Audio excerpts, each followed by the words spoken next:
Hi, welcome to Richard Gabili YouTube channel, and for today's tutorial, I will be teaching you on how to turn on and off audio descriptions on iPhone X. But first, kindly subscribe to this channel and don't forget to hit the subscribe button and the bell to notify you for the new updates. And let's start. Using your iPhone X, from your home screen first, go to Settings. Then in the settings, scroll down and find the accessibility and then tap. Then in the accessibility, go to vision section and then tap the audio descriptions. Then after that, in this part, in the audio descriptions, as you will see, there's a switch button located on the side of it. Then all you have to do is just tap it to enable until it becomes green. When available, automatically play audio descriptions.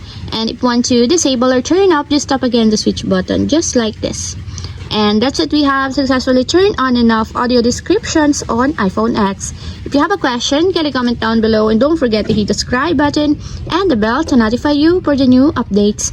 And thank you for watching!